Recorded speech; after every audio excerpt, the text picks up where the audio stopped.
ગુજરાતના સૌથી મોટા શક્તિપીઠ અંબાજી મંદિર ખાતે 72 કડવા પાટીદાર સમાજ દ્વારા ભવ્ય ધાર્મિક મહોત્સવનું આયોજન કરવામાં આવ્યું હતું। ઉત્તર ગુજરાત અને અમદાવાદ સહિત રાજ્યભરમાંથી હજારો કડવા પાટીદાર પરિવારો અને આશીર્વાદ મેળવવા માટે અંબાજી પહોંચ્યા હતા। સમાજમાં એકતા, સંસ્કાર અને ભક્તિનો સંદેશ આપવા માટે 55 જેટલી લક્ઝરી બસોમાં લોકો અંબાજી પહોંચ્યા હતા। कार्यक्रम दरमियान मंदिरना शिखर पर ध्वजा अर्पण करवामां आवी हती तेमज समाजना आगेवानो अने विविध क्षेत्रों में उत्तम कामगीरी करनार व्यक्तिओनुं सन्मान करवामां आव्युं हतुं।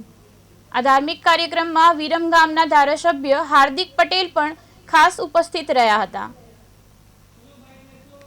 આજે અંબાજી ખાતે અમારા અમદાવાદના 72 ચુવાડ પાટીદાર સમાજ દ્વારા લગભગ 3100થી વધુ બહેનોને અંબાજીના દર્શન, ધ્વજારોહણ કાર્યક્રમ અને ભજન સંધ્યા ચાચર ચોકમાં આ સુંદર મજાનું આયોજન અમદાવાદ મોટેલ સમાજ પ્રગતિ મંડળ દ્વારા કરવામાં આવ્યું છે।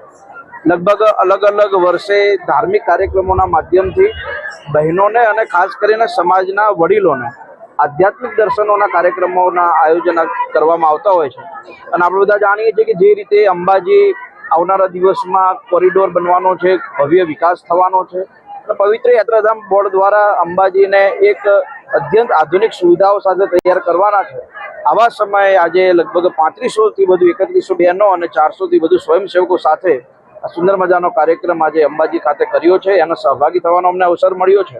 એટલે આવા કાર્યક્રમોના માધ્યમથી સમાજના વડીલો અને આગેવાનો અને ટ્રસ્ટીઓ સમાજના એ બહેનોને અને વડીલોને ધાર્મિક દર્શન તો ખરા જ પણ સાથે સાથે આધ્યાત્મિક ચેતનાનું કામ થાય તે પ્રકારનું સુંદર આયોજન સમાજ દ્વારા વારંવાર થતું હોય છે। સૌથી પહેલી મોટી વાત તો કોઈ પાર્ટી નથી અને કોકરોચ જે છે આપણે બધા જાણીએ છીએ કે આપણે ટોયલેટની અંદર કે બાથરૂમની અંદર નીકળે તો આપણે હીટના સ્પ્રે સાથે મારી નાખતા હોઈએ છીએ। આજે શ્રી 72 ચુવાડ કડવા પાટીદાર પ્રગતિ મંડળ અમદાવાદ દ્વારા આખા મહેસાણા જિલ્લા, અમદાવાદ ગ્રામ્ય જિલ્લાના તમામ ભજન મંડળ એટલે 3180 ટોટલ બહેનો અને 285 સ્વયંસેવકો સાથે અહીંયા આ ચાચર ચોકમાં અમે આનંદનો ગરબો કર્યો હતો, ભજન કર્યા હતા। સેમ બપોરે ત્યાં આપણે